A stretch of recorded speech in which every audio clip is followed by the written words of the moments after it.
하늘아, 김기찬. 그 사람을 용서하지 마. 평생 강하기만 했던 어머니의 숨겨진 첫사랑 이야기. 그리고 47년간 감춰온 충격적인 비밀이 하나씩 드러나기 시작합니다. 과연 하늘은 누구의 딸일까요? 김기찬은 정말 그녀의 아버지일까요? 그리고 어머니가 평생 용서하지 말라고 했던 진짜 이유는 무엇일까요? 사랑과 원망, 용서와 화해가 얽힌 세 사람의 운명적인 이야기가 지금 시작됩니다. 잠깐 시작하기 전 구독, 좋아요 한 번씩만 꾹 눌러주세요. 무료니까요. 띠리링 띠리링. 밤늦은 시간, 갑자기 현관에서 울리는 초인종 소리에 하늘의 심장이 멈출 듯 뛴다. 김기찬입니다. 라는 목소리를 들은 순간 기적 같은 인연이 시작된다. 오늘은 어머니 조선자의 장례식 마지막 날입니다. 조하늘은 아파트 거실에 홀로 앉아 창밖을 바라보고 있었습니다. 47년을 살아오면서 이렇게 조용한 장례식은 처음이었습니다. 친척들도 많지 않았고 어머니와 가깝게 지낸 분들도 이미 세상을 떠나거나 연락이 끊어진 지 오래였습니다. 장례식장에서 돌아온 지 이미 3시간이 지났지만 하늘은 아직도 검은 상복을 입은 채 소파에 앉아 있었습니다. 옷을 갈아입을 기력도 뭔가를 먹을 마음도 생기지 않았습니다.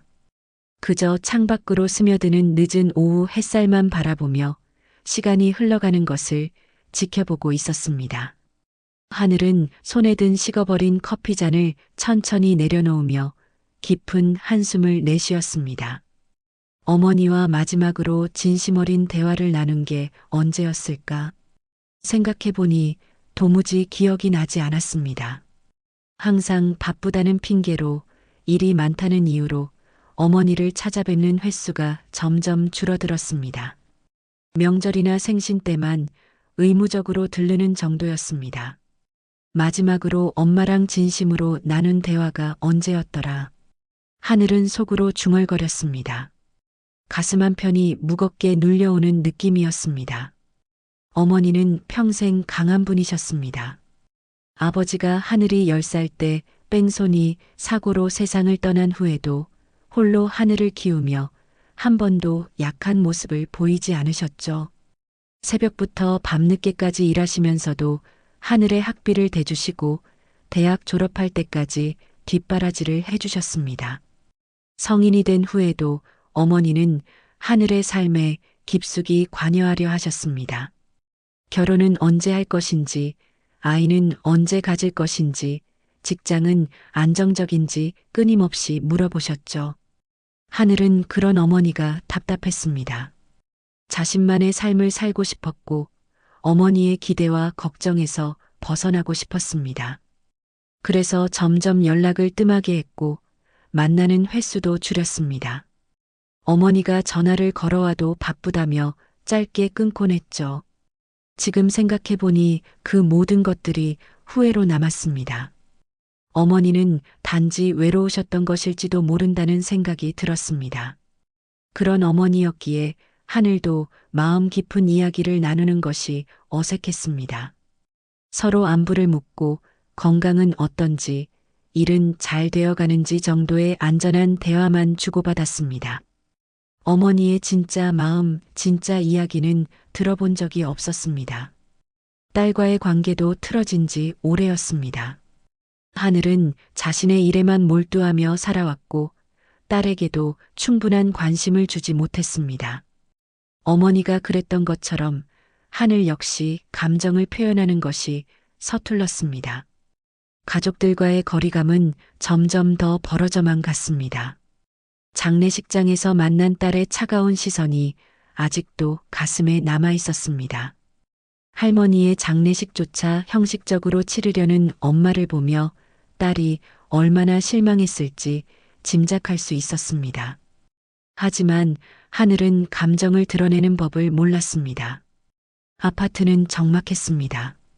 하늘은 혼자 살아가는 데 익숙했지만 오늘만큼은 그 정적이 견디기 어려웠습니다. 세상에서 자신과 혈연으로 이어진 마지막 사람이 떠났다는 현실이 실감나지 않았습니다. 이제 정말 홀로 남겨진 것이었죠. 해가 서서히 지고 있었습니다. 거실은 점점 어둠에 잠겨갔지만 하늘은 전등을 켤 생각도 하지 못했습니다. 그저 멍하니 앉아서 지나간 시간들을 떠올리고 있었죠. 어머니의 목소리, 어머니의 웃음소리, 어머니가 해주시던 음식들. 이제는 다시 들을 수도 맛볼 수도 없는 것들이었습니다. 그때 현관문에서 초인종 소리가 들렸습니다. 하늘은 고개를 들었습니다. 이런 시간에 누가 찾아올까 궁금했습니다. 무거운 몸을 일으켜 현관으로 향했습니다. 문을 열어보니 택배 기사가 서 있었습니다. 하늘은 의아했습니다. 주문한 택배가 없었기 때문입니다. 혹시 잘못 오신 건 아닐까요? 아니요, 여기 맞습니다. 조하늘님 댁이 맞죠? 택배 기사는 확신에 찬 목소리로 말했습니다. 택배 상자를 받아들고 발송인을 확인해 보니 하늘의 눈이 커졌습니다. 보낸 사람란에는 조선자라고 적혀 있었고 발송일은 어머니가 돌아가시기 사흘 전이었습니다. 어머니가 보내신 건가? 하늘의 목소리는 떨리고 있었습니다. 하늘은 상자를 소중히 품고 거실로 들어왔습니다. 손이 떨렸습니다. 어머니의 마지막 선물일까? 아니면 마지막 말씀일까? 상자를 바라보며 한참을 망설였습니다. 이것을 열면 어머니와의 마지막 연결고리도 끊어질 것 같은 두려움이 있었습니다. 하지만 이것은 어머니가 자신에게 남기고 싶어 하셨던 마지막 메시지였습니다. 조심스럽게 포장을 뜯어보니 붉은 리본으로 묶인 오래된 일기장이 들어 있었습니다. 일기장은 세월의 흔적이 고스란히 배어 있었고 붉은 리본은 정성스럽게 묶여 있었습니다. 그 옆에는 편지 한 장과 흑백 사진 한 장이 함께 있었습니다. 사진을 보니 젊은 시절의 어머니가 보였습니다.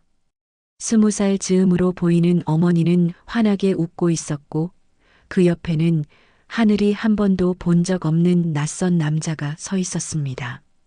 두 사람은 정말 행복해 보였습니다. 어머니의 그런 표정을 본 것은 처음이었습니다.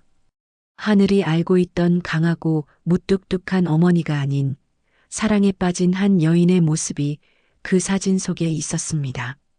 하늘은 일기장을 천천히 들어 올렸습니다. 붉은 리본이 정성스럽게 묶여 있었습니다. 이것이 어머니가 마지막으로 자신에게 남기고 싶었던 것일까?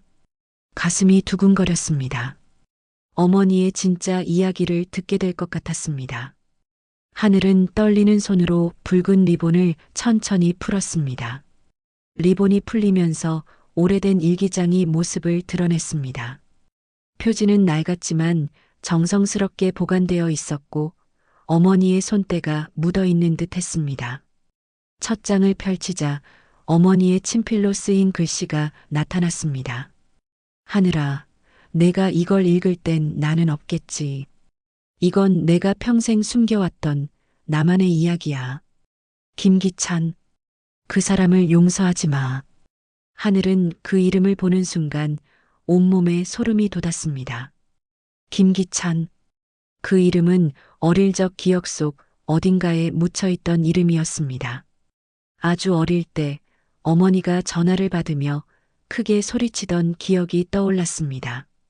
어머니는 그때 평소와는 전혀 다른 모습이었습니다. 분노에 찬 목소리로 누군가와 격렬하게 말다툼을 하셨죠. 그 이름 왜 이렇게 익숙해? 하늘은 중얼거렸습니다. 기억을 더듬어 보니 그 전화 통화 후 어머니는 며칠 동안 말을 잃으셨습니다. 평소 강한 모습만 보여주시던 어머니가 그렇게 무너져 보인 것은 처음이었습니다. 하늘이 엄마, 누구랑 통화했어요? 라고 물어봐도 아무것도 아니야. 신경 쓰지 말라고만 하셨죠. 하늘은 일기장의 다음 페이지를 넘겼습니다. 어머니의 글씨체가 젊어 보였습니다. 날짜를 보니 1975년이었습니다. 어머니가 20살이던 해였죠. 1975년 3월 15일. 오늘 동네 시장에서 처음 만났다. 김기찬. 이름도 예쁘고 사람도 좋다. 파전집 앞에서 비를 피하고 있는데 우산을 빌려주었다.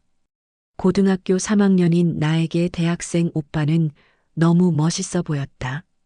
하늘은 눈을 크게 떴습니다. 어머니에게 그런 풋풋한 시절이 있었다니.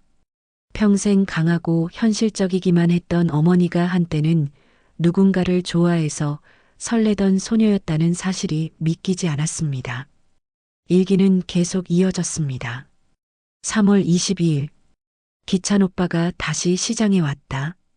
일부러 나를 찾아온 것 같다. 어머니 일을 도와드리고 있는 내 모습을 보고 대견하다고 했다. 가슴이 막 뛰었다. 4월 5일. 오늘은 기찬 오빠와 해운대를 갔다. 바다를 보며 장래 희망을 이야기했다. 오빠는 선생님이 되고 싶다고 했다. 아이들을 가르치는 게 꿈이라며 눈을 반짝였다. 나도 오빠 옆에서 아이들을 키우고 싶다고 말했다. 하늘은 일기를 읽으면서 가슴이 뭉클해졌습니다. 어머니에게도 그런 순수하고 아름다운 사랑이 있었다니. 그런데 왜 어머니는 김기찬을 용서하지 말라고 하신 걸까? 무슨 일이 있었던 걸까? 일기는 몇 달간 행복한 연애 이야기로 가득했습니다. 김기찬과 어머니는 정말 사랑했던 것 같았습니다. 시장 일을 마치고 만나서 함께 걸었던 이야기, 영화를 보러 간 이야기, 기찬이 어머니를 위해 편지를 써준 이야기들이 빼곡히 적혀 있었습니다. 6월 14일. 기찬 오빠가 프러포즈를 했다. 고등학교를 졸업하면 결혼하자고. 나는 너무 기뻐서 울었다. 어머니께도 말씀드려야겠다. 오빠는 가난하지만 착하고 성실한 사람이다. 분명 어머니께서도 좋아하실 거야. 하지만 일기의 톤이 바뀌기 시작한 것은 1975년 8월부터였습니다. 8월 10일. 기찬 오빠가 이상하다. 요즘 자주 약속을 어기고 만나도 딴 생각을 하는 것 같다. 무슨 일이 있는 건지 물어봐도 아무것도 아니라고만 한다. 8월 25일. 오늘 기찬 오빠를 시장에서 다른 여자와 함께 있는 걸 봤다. 내가 본 게 맞을까? 가슴이 너무 아프다. 9월 3일. 기찬 오빠에게 따져 물었다. 오빠는 아니라고 했지만 눈을 마주치지 못했다. 뭔가 숨기고 있는 게 분명하다. 하늘은 일기를 읽으면서 가슴이 답답해졌습니다. 사랑하는 사람이 변해가는 것을 지켜보는 어머니의 마음이 느껴졌습니다. 그런데 정말 충격적인 내용은 그 다음에 나왔습니다. 9월 15일. 오늘 모든 걸 알았다. 기찬 오빠가 다른 여자와 사귀고 있었다. 그것도 나보다 집안이 좋은 여자와. 오빠는 나에게 헤어지자고 했다. 처음부터 나는 장난이었다고, 진짜 결혼할 생각은 없었다고. 가슴이 찢어질 것 같다. 9월 20일. 기찬 오빠를 다시 만났다. 마지막으로 진심을 들어보고 싶었다. 하지만 오빠는 차갑기만 했다. 선자야, 우리는 처음부터 안 될 인연이었어. 넌 좋은 사람 만나서 행복하게 살아. 그게 마지막 말이었다. 하늘은 일기장을 덮고 한참을 생각에 잠겼습니다. 어머니에게 그런 아픈 과거가 있었다니. 그런데 왜 이 이야기를 자신에게 들려주시려고 했을까? 그리고 사진 속 남자가 바로 김기찬일까? 흑백 사진을 다시 꺼내서 자세히 들여다봤습니다. 어머니와 함께 웃고 있는 남자의 얼굴을 유심히 살펴봤다. 훤칠한 키에 단정한 외모, 따뜻해 보이는 미소. 이 사람이 어머니를 그렇게 아프게 한 김기찬일까? 하늘은 다시 일기장을 펼쳤습니다. 1975년 이후의 이야기가 더 궁금했습니다. 어머니는 김기찬과 헤어진 후 어떻게 지내셨을까? 그리고 아버지와는 어떻게 만나게 되신 걸까? 하지만 그 다음 페이지를 넘기는 순간 하늘은 더 큰 충격을 받았습니다. 일기장의 다음 부분에는 전혀 예상하지 못한 내용이 적혀 있었기 때문입니다. 1976년 2월 14일. 나는 임신했다. 아이의 아버지는 기찬인지 확실하지 않다. 그 사람과 헤어진 후 너무 괴로워서 술을 마시고 실수를 했다. 하늘의 손이 떨렸습니다. 이게 무슨 말일까? 어머니가 자신을 임신했을 때의 이야기인 걸까? 아니면 다른 아이의 이야기일까? 하늘은 급하게 다음 페이지를 넘겼습니다. 하늘은 심장이 터질 것만 같았습니다. 일기장을 붙잡은 손이 계속 떨렸고 다음 페이지를 넘기는 것이 두려웠습니다. 하지만 진실을 알아야 했습니다. 떨리는 손으로 페이지를 넘기자 어머니의 절절한 고백이 이어졌습니다.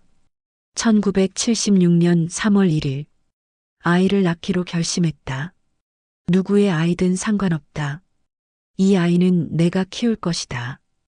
기찬에게는 알리지 않겠다. 그 사람은 이미 다른 여자와 결혼 준비를 하고 있다고 들었다. 하늘은 가슴이 먹먹했습니다. 1976년 10월 12일. 하늘이가 태어났다. 세상에서 가장 예쁜 아기다. 이 아이만큼은 절대 불행하게 만들지 않겠다.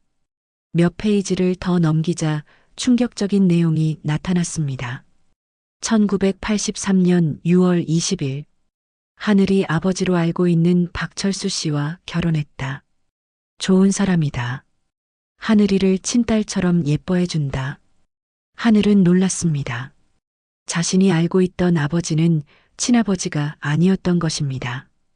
박철수 씨는 어머니와 재혼한 분이었고 하늘을 친딸처럼 키워주신 것이었습니다. 며칠 후 하늘은 진실을 찾기 위해 부산 동래구로 향했습니다. 어머니가 젊은 시절 살았던 그 동네였습니다. 시장 한편에 자리한 오래된 이발소 동네 이발관을 발견했습니다. 혹시 조선자라는 분을 아시나요? 1970년대에 이 동네에 살았던 하늘이 물었습니다. 70대 이발사의 눈이 번쩍 뜨였습니다. 선자! 당연히 알지. 근데 왜 그 사람을 찾아? 저는 조선자의 딸입니다. 이발사는 한숨을 내쉬었습니다. 그래, 선자 딸이구나. 그 시절 참 안 됐지. 그 남자 때문에 얼마나 고생했는데. 김기찬 말이야.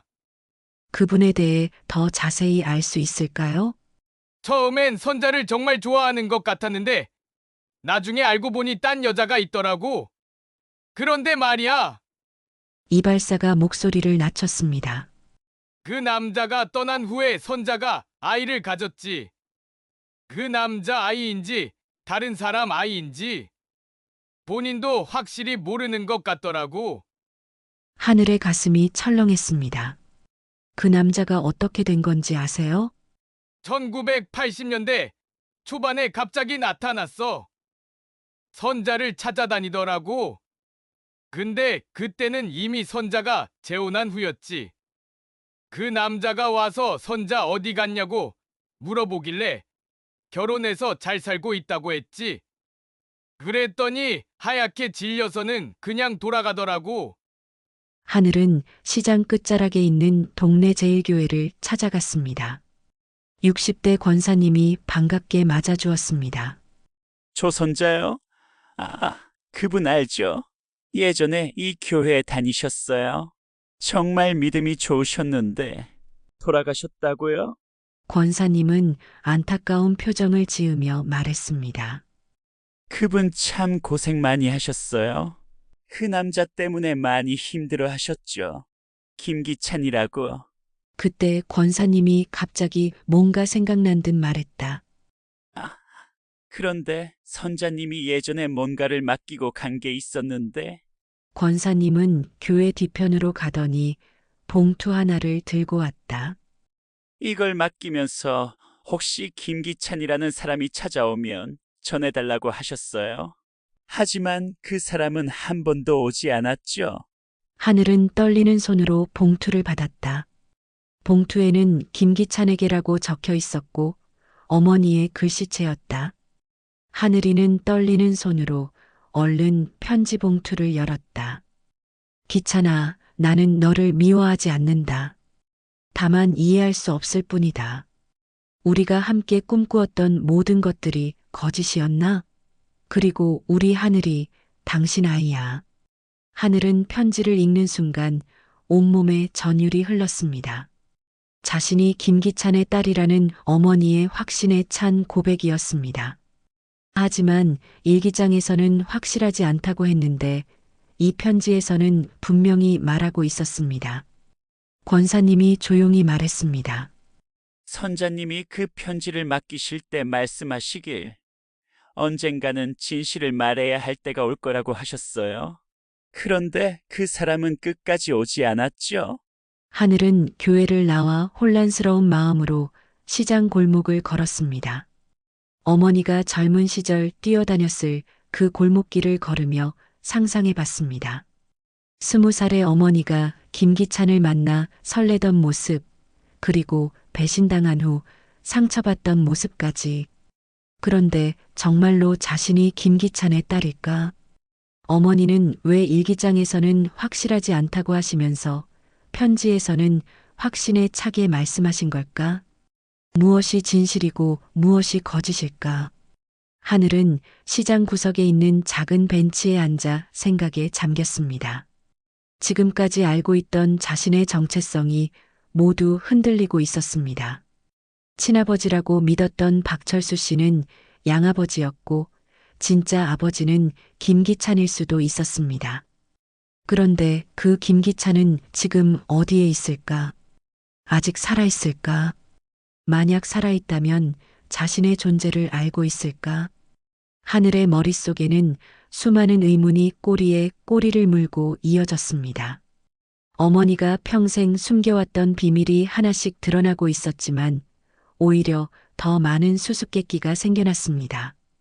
하늘은 이제 김기찬이라는 사람을 직접 찾아야 한다는 생각이 들었습니다. 그래야만 진실을 알 수 있을 것 같았습니다. 하늘은 집으로 돌아와서도 마음이 복잡했습니다. 김기찬이 자신의 친아버지일 수도 있다는 사실이 계속 머릿속을 맴돌았습니다. 하지만 확실한 건 아무것도 없었습니다. 나는 누구의 딸일까? 하늘은 중얼거리며 아파트 안을 서성거렸습니다. 그날 밤 하늘은 잠을 이룰 수 없었습니다. 새벽이 되어서야 간신히 잠이 들었는데 전화벨 소리에 잠을 깼습니다. 하늘 씨죠? 저는 동네 제1교회 권사입니다. 혹시 시간 되시면 교회로 다시 와보실 수 있나요? 묘지 관리인이 선자 씨와 관련된 이야기가 또 있다고 하네요. 하늘은 급하게 다시 부산으로 향했습니다.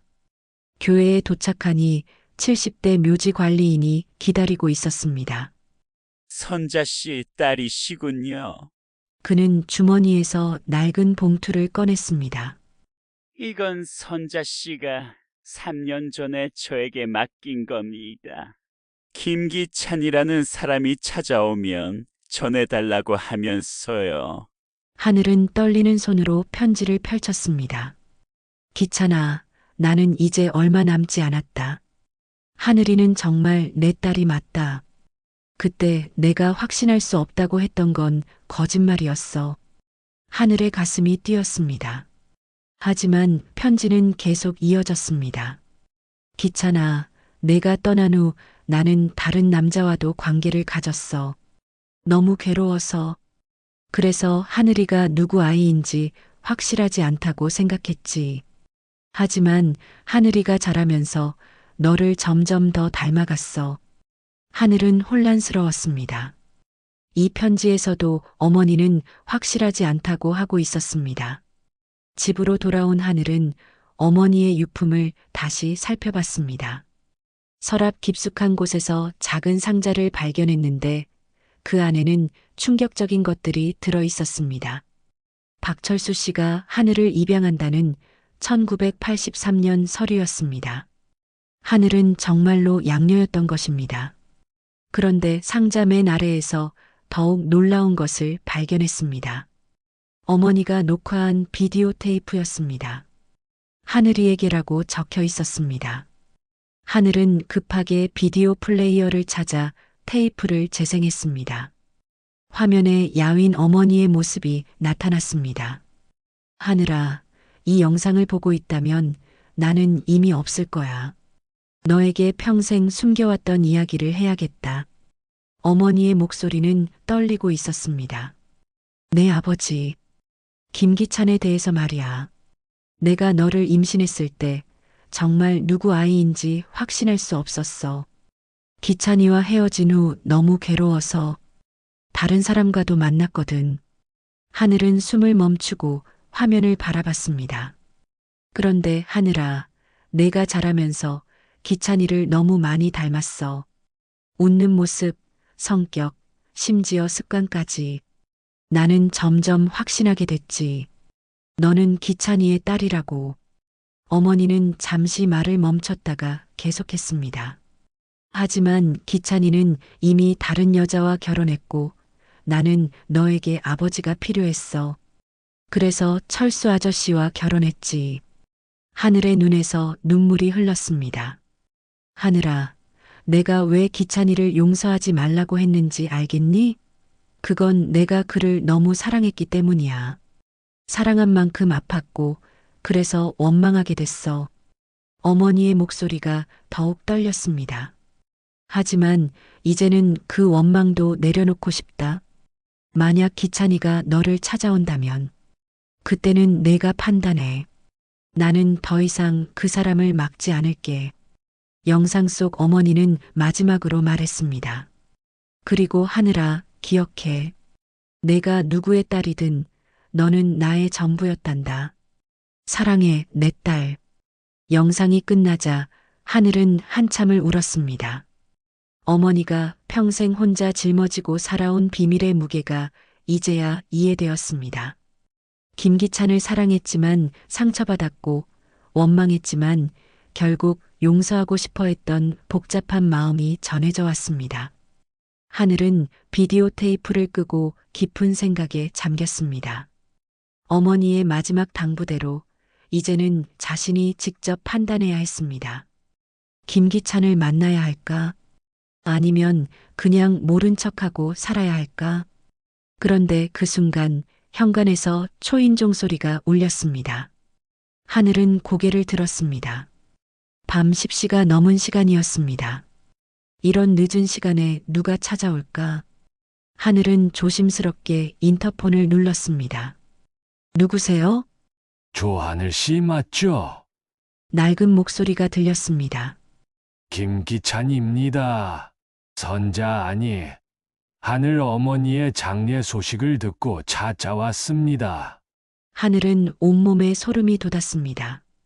김기찬이 직접 찾아온 것입니다. 어머니의 영상을 본 지 불과 몇 시간 만에 말입니다. 이것이 우연일까 아니면 운명일까? 하늘은 떨리는 손으로 문을 열었습니다. 그곳에는 70대로 보이는 남자가 서 있었습니다. 사진 속의 젊은 김기찬과는 많이 달랐지만 눈만큼은 여전히 온화해 보였습니다. 정말 김기찬이세요? 하늘의 목소리가 떨렸습니다. 네, 맞습니다. 처음 뵙겠습니다. 김기찬은 조심스럽게 인사했습니다. 늦은 시간에 찾아와서 죄송합니다. 하지만 더 이상 미룰 수 없어서. 하늘은 그를 바라보며 가슴이 두근거렸습니다. 이 사람이 정말 자신의 아버지일까? 47년 만에 만나게 된 아버지일까? 하늘은 김기찬을 바라보며 마음이 복잡했습니다. 어머니가 평생 용서하지 말라고 했던 바로 그 사람이 눈앞에 서 있었습니다. 하지만 사진 속 젊은 남자의 모습은 온데간데였고 그저 초라해 보이는 70대 노인만이 있을 뿐이었습니다. 들어오세요. 하늘은 떨리는 목소리로 말했습니다. 김기찬은 조심스럽게 현관문을 들어섰습니다. 거실에 앉은 그는 주변을 둘러보더니 말했습니다. 선자가 이런 곳에서 살았구나. 참 깔끔하게 정리해놨네. 어머니를 어떻게 아셨나요? 하늘이 직설적으로 물었습니다. 김기찬은 잠시 망설이다가 입을 열었습니다. 나는 도망친 게 아니었소. 감옥에 있었소. 선자 어머니가 내 죄를 뒤집었었다는 걸 알고 있었어. 그런데 자수하러 갔을 땐 이미 늦었더군. 하늘은 눈을 크게 떴습니다. 무슨 말씀이세요? 1975년 가을이었어. 내가 선자와 사귀고 있을 때 말이야. 시장에서 다른 상인과 싸움이 붙었는데 그 사람이 크게 다쳤어. 나는 겁이 나서 도망쳤고 선자는 내가 없어진 줄 알았겠지. 김기찬의 목소리가 떨렸습니다.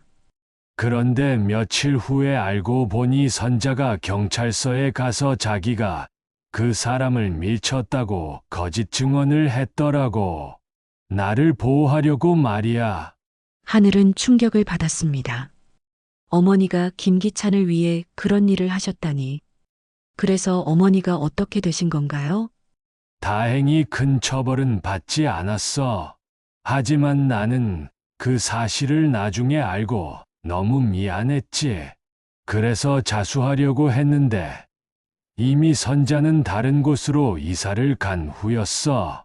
결국 내가 자수했고 7년간 감옥살이를 했소. 김기찬은 계속해서 말했습니다. 감옥에서 나온 후에 선자를 찾아다녔어. 하지만 이미 결혼해서 잘 살고 있다는 소식만 들을 수 있었지. 그래서 더 이상 방해하지 않기로 했어. 하늘은 분노가 치밀어 올랐습니다. 거짓말 마세요. 어머니가 평생 무너지지 않았던 이유는 당신 때문이에요. 당신이 떠난 후 얼마나 힘들어 하셨는지 아세요? 나도 알아. 하지만 내가 어떻게 할 수 있었겠어. 감옥에 있었는데. 김기찬의 목소리가 작아졌습니다. 그러자 김기찬은 주머니에서 낡은 사진 하나를 꺼냈습니다. 그 사진에는 어린 하늘을 안고 있는 젊은 김기찬과 조선자의 모습이 담겨 있었습니다. 하늘이 본 적 없는 사진이었습니다. 이게 뭐예요? 하늘이 놀라며 물었습니다. 내가 2살 때 찍은 사진이야. 감옥에서 나온 후 몰래 너희를 보러 갔었어. 선자는 모르게 말이야. 김기찬의 눈에 눈물이 맺혔습니다. 내 딸이라고 믿었소. 선자가 그렇게 말했으니까. 하늘은 사진을 보며 혼란스러웠습니다. 어머니는 김기찬에게 자신이 그의 딸이라고 말했던 것입니다. 그런데 일기장에서는 확실하지 않다고 했었는데 어머니가 정말 그렇게 말씀하셨나요? 김기찬은 고개를 끄덕였습니다. 1978년 어느 날이었어. 감옥 면회실에서 선자가 너를 데리고 왔었지. 그때 선자가 말했어. 이 아이는 당신 딸이야. 하지만 다신 우리 앞에 나타나지 말라고. 하늘의 가슴이 뛰었습니다. 어머니가 김기찬에게 자신을 보여주셨다는 사실이 믿기지 않았습니다. 그리고 확실히 그의 딸이라고 말씀하셨다니. 그런데 왜 지금까지 찾아오지 않으셨어요? 선자의 말을 지키려고 했어. 하지만 선자가 돌아가셨다는 소식을 듣고 더 이상 미룰 수 없었어. 내 딸을 만나야겠다고 생각했지. 김기찬은 하늘을 바라보며 말했습니다. 난 지금도 내가 내 딸이든 아니든 상관없어. 선자를 사랑했고 그 사랑의 흔적이 너라면 그것으로 충분해. 하늘은 그 말을 듣는 순간 눈물이 터져 나왔습니다. 평생 아버지의 사랑을 제대로 받아본 적이 없었는데 이 낯선 노인이 건네는 따뜻한 말 한마디가 가슴 깊숙이 스며들었습니다. 하지만 어머니는 당신을 용서하지 말라고 하셨어요. 하늘이 울음을 참으며 말했습니다. 알고 있어. 선자가 나를 얼마나 원망했는지 알아. 하지만 나도 후회하며 살았어. 감옥에서 매일 선자와 너를 생각했지. 나오면 꼭 찾아가서 사과하겠다고 다짐했어. 김기찬은 계속해서 말했습니다. 지금이라도 늦지 않았다면 내가 너에게 아버지 역할을 할 수 있다면 좋겠어. 선자에게 못다 한 사랑을 너에게라도 주고 싶어. 하늘은 김기찬을 바라보며 복잡한 감정에 휩싸였습니다. 어머니는 평생 이 사람을 원망하셨지만 마지막 영상에서는 용서하고 싶다고 하셨습니다. 그리고 자신이 판단하라고 하셨죠. 저는 아직 혼란스러워요. 어머니의 일기장과 편지들에서 다른 이야기들을 봤거든요. 제가 정말 당신 딸인지도 확실하지 않고 김기찬은 고개를 끄덕였습니다. 시간을 가져도 돼. 나는 어디 가지 않아. 언제든 내가 필요할 때 연락하면 되니까. 그는 자신의 연락처를 적은 종이를 하늘에게 건네며 일어났습니다. 오늘은 이만 가볼게. 너무 갑작스럽게 찾아와서 미안해. 하늘은 김기찬이 떠나는 뒷모습을 바라보며 가슴이 먹먹했습니다. 이제 정말로 선택해야 할 때가 온 것 같았습니다. 어머니의 원망을 받들어야 할까? 아니면 어머니의 마지막 당부를 따라야 할까? 김기찬이 떠난 후 하늘은 며칠 동안 잠을 이루지 못했습니다. 어머니의 일기장을 다시 읽고 편지들을 반복해서 들여다봤지만 답은 나오지 않았습니다. 김기찬의 말이 사실일까? 정말로 어머니가 그를 보호하기 위해 거짓 증언을 하신 걸까? 하늘은 결국 진실을 확인하기 위해 다시 부산으로 향했습니다. 이번에는 1975년 당시 시장 상황을 아는 더 많은 사람들을 만나야 했습니다. 동네 시장 깊숙한 곳에서 40년 넘게 생선 장사를 해온 할머니를 만났습니다. 김기찬, 그 남자 말이야? 참 안 됐지. 선자 때문에 감옥까지 갔잖아. 어머니 때문에요? 하늘이 놀라며 물었습니다. 아이고, 모르는구나. 그때 기찬이가 다른 상인이랑 싸우다가 그 사람이 크게 다쳤어. 기찬이는 무서워서 도망갔는데 선자가 경찰서 가서 자기가 그랬다고 거짓말했지. 기찬이 보호하려고. 할머니는 계속해서 말했습니다. 그런데 나중에 기찬이가 자수했어. 선자가 고생하는 걸 보고 못 견디겠다고. 그래서 7년 동안 감옥에 있었지. 선자는 그 사이에 아이 낳고 혼자 키우고. 하늘은 충격을 받았습니다. 김기찬의 말이 사실이었던 것입니다. 어머니는 사랑하는 사람을 보호하기 위해 거짓 증언을 하셨고 김기찬은 그것을 알고 자수했던 것입니다. 그런데 할머니, 혹시 어머니가 다른 남자와 만난 일이 있나요? 김기찬이 도망간 후에 할머니가 고개를 끄덕였습니다. 있었지. 선자가 너무 괴로워해서 술 마시고 실수한 게 있었어. 그래서 아이 아버지가 누군지 모르겠다고 했지. 근데 아이가 자라보니까 기찬이를 빼닮았더라고. 하늘은 복잡한 마음으로 집으로 돌아왔습니다.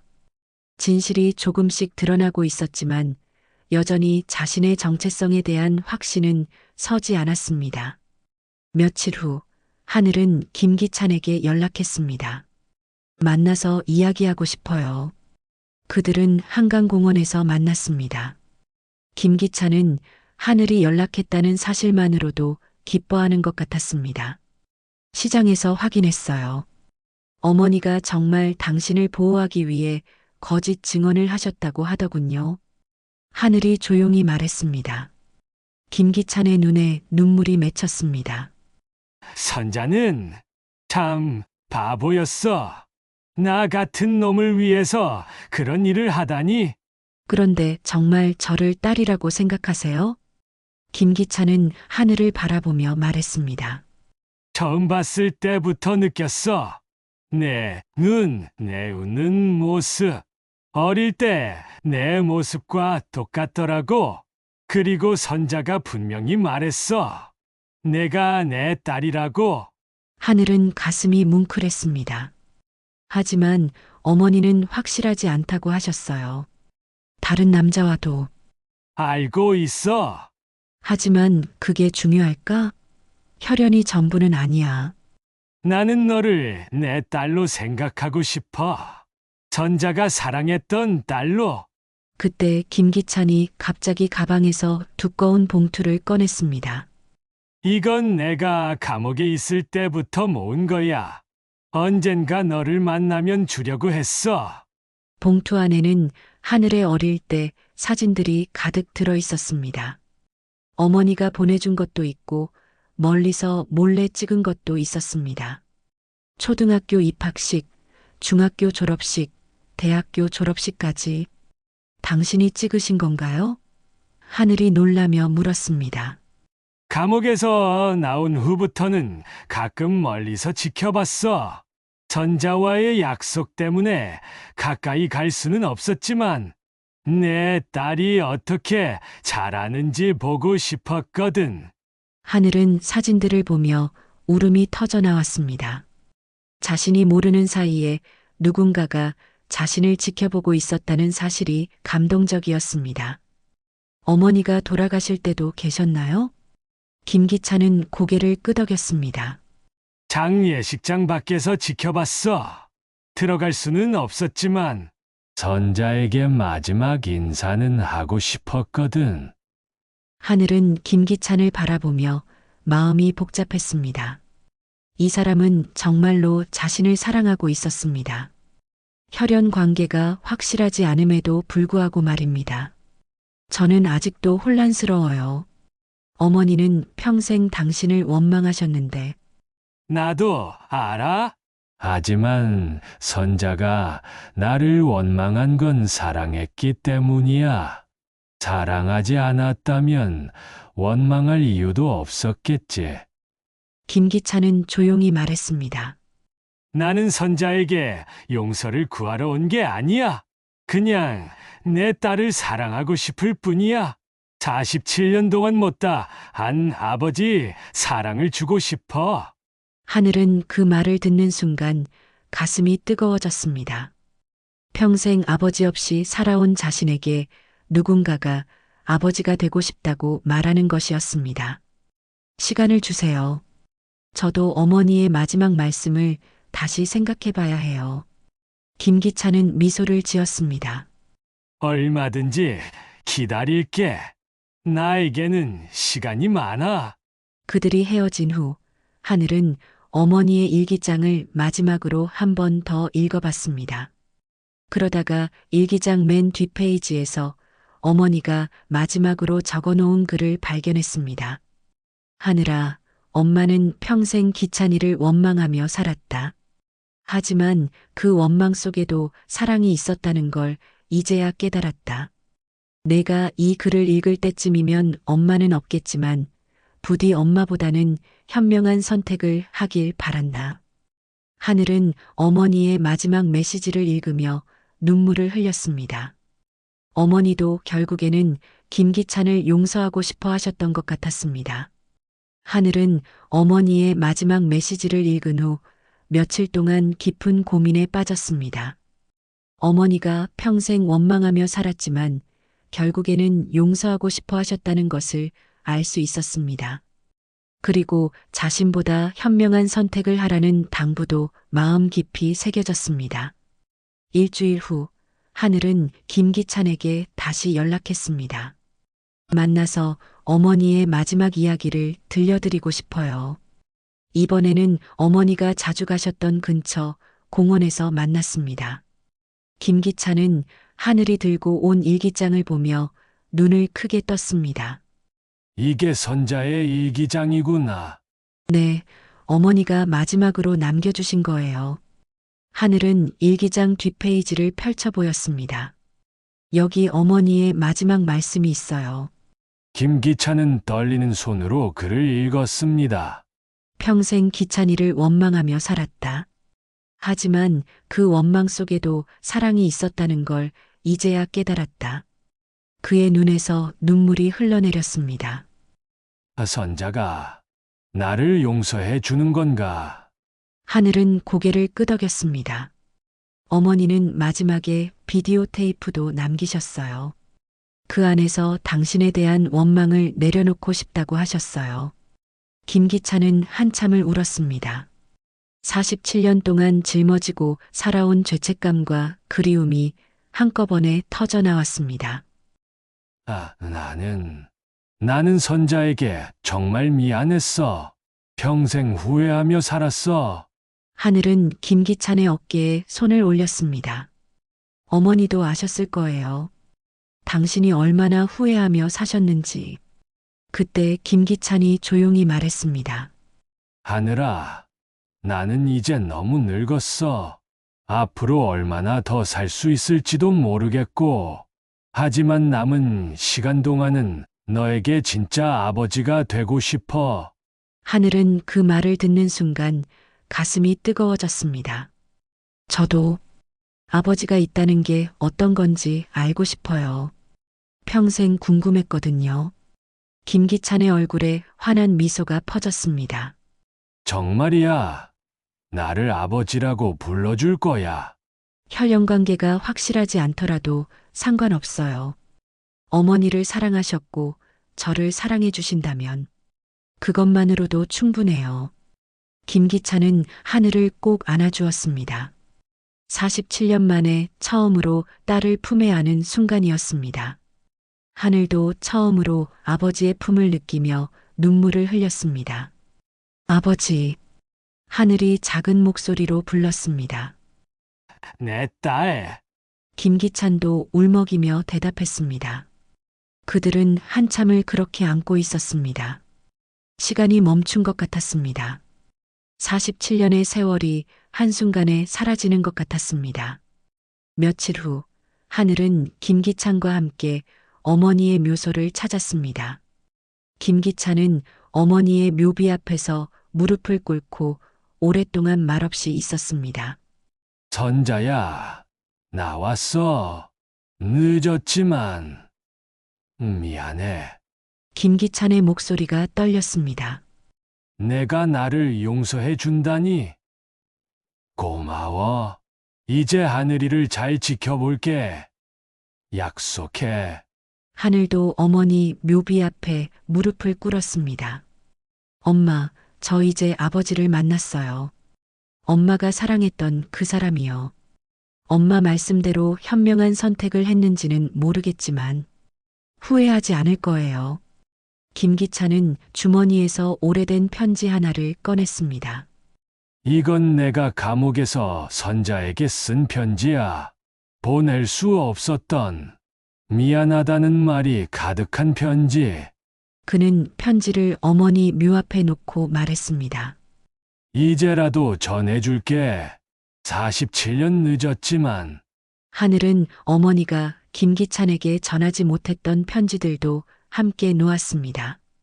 교회와 묘지에서 찾은 그 편지들이었습니다. 어머니도 아버지에게 전하고 싶은 말씀이 있으셨어요. 두 사람은 어머니 앞에서 오랫동안 이야기를 나누었습니다. 그동안 못다한 이야기들, 어머니에 대한 추억들, 그리고 앞으로의 다짐들을 묘소를 떠나면서 김기찬이 말했습니다. 하늘아, 나는 지방의 작은 절에서 살고 있어. 조용한 곳이야. 가끔 놀러 와줄 수 있을까? 물론이에요, 아버지. 하늘이 미소를 지으며 대답했습니다. 그날 밤 하늘은 어머니의 일기장을 마지막으로 다시 한번 읽어봤습니다. 그리고 일기장 마지막 페이지에 자신의 글을 적었습니다. 엄마, 저는 아버지를 만났어요. 엄마가 평생 사랑하셨던 그분을요. 이제 저도 이해해요. 사랑이 얼마나 복잡하고 아픈 것인지. 하지만 그 아픔 속에서도 희망을 찾을 수 있다는 것도 알았어요. 엄마, 고마워요. 그리고 사랑해요. 하늘은 일기장을 덮고 깊은 숨을 내쉬었습니다. 이제 새로운 시작이었습니다. 아버지와 함께하는 새로운 인생이 시작되는 것이었습니다. 며칠 후, 하늘은 동네 문화센터에서 특별한 일을 시작했습니다. 어머니의 일기장을 읽는 낭독회였습니다. 중년 여성들이 모인 작은 공간에서 하늘은 어머니의 삶을 들려주기 시작했습니다. 1975년 3월 15일, 나는 그 사람을 처음 만났다. 시장 골목 파전 냄새 속에서 하늘의 목소리가 조용히 울려 퍼졌습니다. 청중들은 울고 웃으며 조선자의 이야기에 빠져들었습니다. 사랑과 상처, 용서와 화해의 이야기에 모두가 감동했습니다. 하늘은 무대 뒤에서 조용히 웃었습니다. 어머니의 사랑을, 외로운 선택을, 그리고 자신의 존재를 이해하게 된 딸의 얼굴이 거기에 있었습니다. 6개월이 흘렀습니다. 하늘은 매주 토요일마다 김기찬이 머물고 있는 지방의 작은 절을 찾아갔습니다. 산속 깊은 곳에 자리한 고요한 절에서 김기찬은 평화로운 시간을 보내고 있었습니다. 아버지, 오늘은 어머니가 좋아하셨던 음식을 가져왔어요. 하늘이 도시락을 내려놓으며 말했습니다. 김기찬은 환한 미소를 지으며 딸을 맞이했습니다. 고마워. 하늘아, 내가 올 때마다 이 절이 더 밝아지는 것 같아. 그들은 절 마당에 앉아서 함께 식사를 했습니다. 조선자가 즐겨 만들었던 김치찌개와 계란말이가 소박한 상에 올려져 있었습니다. 어머니 이야기를 더 해주세요. 하늘이 말했습니다. 제가 모르는 어머니의 모습들을 알고 싶어요. 김기찬은 젓가락을 내려놓고 과거를 회상했습니다. 선자는 참 당찬 사람이었어. 시장에서 장사하는 어머니를 도우면서도 공부를 포기하지 않았지. 밤늦게까지 책을 읽는 모습이 정말 아름다웠어. 어머니가 꿈이 있으셨나요? 간호사가 되고 싶어 했어. 사람들을 돌보는 일을 하고 싶다고 했지. 하지만 집안 사정 때문에 포기해야 했어. 그래서 더 안타까웠지. 하늘은 어머니에 대해 몰랐던 또 다른 면을 알게 되었습니다. 어머니는 자신의 꿈을 포기하고 가족을 위해 살아오셨던 것입니다. 아버지는 어떠세요? 지금 이곳에서 행복하신가요? 김기찬은 고개를 끄덕였습니다. 이곳에서 지난 세월을 반성하고 있어. 그리고 내가 찾아와 줘서 정말 행복해. 평생 꿈꿔왔던 일이 이루어진 거야. 그때 하늘이 가방에서 편지 한 통을 꺼냈습니다. 아버지께 드리고 싶은 게 있어요. 편지 봉투에는 붉은 리본이 묶여 있었습니다. 어머니의 일기장을 묶었던 바로 그 리본이었습니다. 김기찬은 떨리는 손으로 편지를 받았습니다. 이게 뭐야? 제가 아버지께 쓴 편지예요. 어머니가 전하지 못했던 마지막 말씀들을 담았어요. 김기찬은 편지를 펼쳤습니다. 하늘의 단정한 글씨체로 쓰인 편지였습니다. 아버지께, 저는 이제 어머니의 마음을 이해합니다. 어머니는 평생 아버지를 사랑하셨어요. 그 사랑이 때로는 원망이 되고 때로는 그리움이 되었지만 결국은 사랑이었습니다. 어머니는 아버지가 행복하기를 바라셨어요. 저도 마찬가지입니다. 이제 우리는 가족입니다. 혈연으로 이어진 가족이 아니라 사랑으로 이어진 가족입니다. 어머니의 사랑을 함께 나누는 가족입니다. 김기찬은 편지를 읽으며 눈물을 흘렸습니다. 고마워. 하늘아, 정말 고마워. 어머니는 나의 전부였어요. 이제서야 그 말을 전해요. 어머니 사랑해요. 하늘이 하늘을 올려다보며 말했습니다. 그들은 절 마당에서 오랫동안 이야기를 나누었습니다. 어머니에 대한 추억, 앞으로의 계획, 그리고 서로에 대한 사랑을. 해가 서쪽으로 기울어갈 무렵 하늘이 일어났습니다. 이제 돌아가야 해요. 내일 낭독회가 있거든요. 그래, 전자도 기뻐하실 거야. 하늘의 낭독회는 이제 지역에서 유명해졌습니다. 매주 수요일 저녁 동네 문화센터에는 어머니의 이야기를 듣기 위해 모인 사람들로 가득했습니다. 중년 여성들뿐만 아니라 젊은 사람들까지 찾아와서 조선자의 사랑 이야기에 귀를 기울였습니다. 어머니의 이야기가 많은 사람들에게 위로가 되고 있어요. 하늘이 말했습니다. 전자가 살아생전에 알았다면 얼마나 뿌듯해 했을까? 김기찬이 미소를 지었습니다. 하늘은 김기찬과 작별 인사를 나누고 절을 떠났습니다. 돌아가는 길에 어머니 묘소에 들렀습니다. 묘비 앞에 새로운 꽃을 놓고 조용히 말했습니다. 엄마, 아버지는 잘 지내고 계세요. 정말 좋은 분이에요. 엄마가 사랑하신 이유를 이제 알 것 같아요.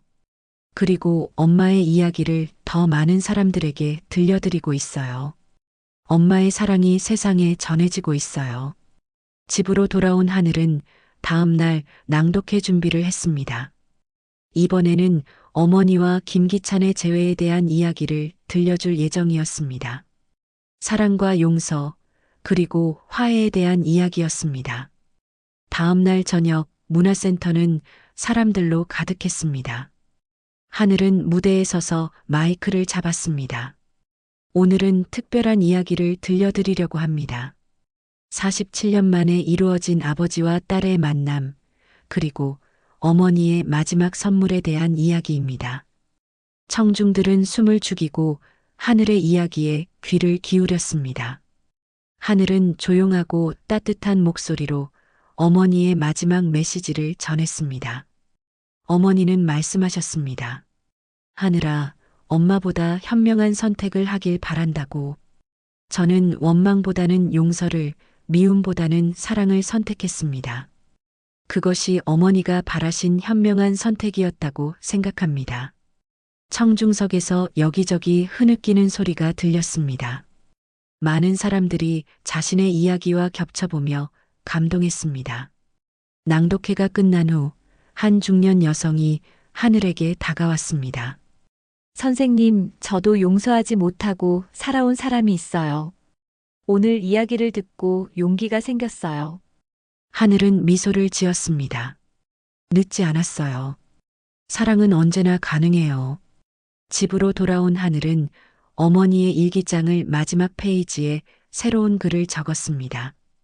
엄마, 오늘도 많은 사람들이 엄마의 이야기에 감동했어요. 엄마의 사랑이 세상을 따뜻하게 만들고 있어요. 그리고 저는 이제 정말 행복해요. 아버지도 있고 어머니의 사랑도 있고 그 사랑을 나눌 수 있는 사람들도 있으니까요. 엄마 고마워요. 그리고 영원히 사랑해요. 하늘은 일기장을 덮고 창밖을 바라봤습니다. 하늘에는 별들이 반짝이고 있었습니다. 어머니가 저 별 중 하나가 되어 자신을 지켜보고 있을 것 같았습니다. 붉은 끈으로 묶인 어머니의 일기장, 그리고 푸른 하늘을 바라보는 편지 같은 마음. 하늘은 이제 진정한 평화를 찾았습니다. 어머니의 사랑을 이해하게 되었고 아버지의 사랑을 받게 되었으며 그 사랑을 세상과 나누는 방법도 알게 되었습니다. 이것이 어머니가 남겨주신 마지막 선물이었습니다. 사랑하는 법을, 용서하는 법을, 그리고 행복해지는 법을 가르쳐 주신 선물이었습니다. 하늘은 김기찬에게 편지를 쓸 생각이었습니다.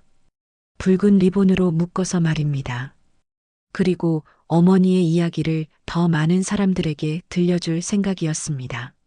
사랑과 용서의 메시지를. 하늘이는 오랜만에 가족과 함께 따뜻한 식사를 하기로 했습니다. 하늘의 집안엔 웃음꽃으로 가득했습니다. 붉은 끈으로 묶은 일기장의 비밀 이야기 여기서 마치겠습니다. 세상에 완벽한 가족은 없지만 어쩌면 우리 모두는 이해받고 싶은 마음 하나로 살아가는지도 모릅니다. 이 이야기가 여러분의 마음에 작은 울림이 되었다면 좋아요와 구독으로 함께 해주세요. 다음 이야기에서 다시 인사드릴게요.